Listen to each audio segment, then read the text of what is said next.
from the very beginning, being a disciple has always involved making disciples. I mean, even Jesus' initial words, which we talked about in the last lesson, follow me. He follows up and says, follow me and I will make you fishers of men. That was built in from the beginning. And so we get to the end of Matthew, for example, where this lesson is focused. And now he's saying, now, I've died on the cross, risen from the grave. I'm about to ascend into heaven. So you go and you make disciples. And so obviously we've talked about disciple making all throughout this, but this is, I think, a good time to pause and want to ask you and then to think through with this person or people you're discipling, like, is this really happening? Has this become just a Bible study, or are you really making disciples who are starting to make disciples? And if not, so think about the people you're discipling. Have they started to walk through this with somebody else? If not, is there a plan for them to do that very soon? I mean, we're getting near the end of this kind of journey with that person, and that is intended to be multiplied in others' lives. If it hasn't already started multiplying, we just got to make sure to keep that emphasis there. Otherwise, we won't do it. Yeah, and I know we've said this over and over again, but I got to just say it again because we tend to just want to do our own thing, and disciple making is hard. And I know we emphasized from the start, this is not for you to read on your own, but I guarantee there are a lot of people who are just going to read this on their own.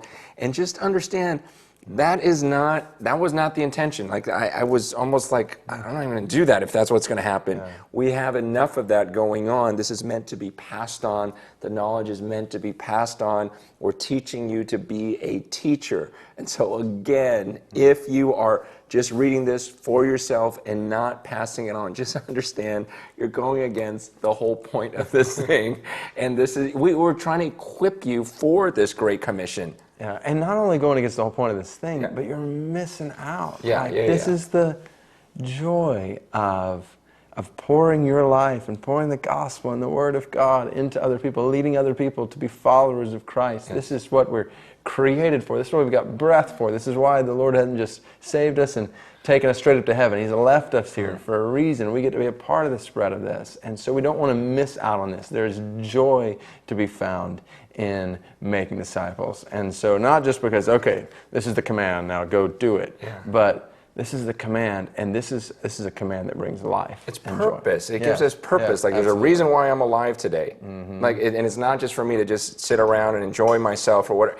And sometimes that may sound more appealing as just to do my own thing, but to be living on a mission and to fulfill the mission that God's called you to, that's a rush. That's a purpose. The people that get depressed are often the people that are just looking at themselves and just too much focus on themselves rather than realizing, man, God made me for a purpose, and as we fulfill that purpose, we find fulfillment. And there's so much we could talk about here. There's a spectator mentality is just killing the church in so many ways. Like, nobody's intended to be on the sidelines on this thing, but every single follower of Christ, every single disciple making disciples in the context of where they live and work and play and where God has put them, saying, who can I lead to become a follower of Christ, to grow in their relationship with Christ? That's what I'm going to spend my life for as I look at my family, my job, my neighborhood, whatever it might be. And so keep that focus. If there's not already intentional plan in place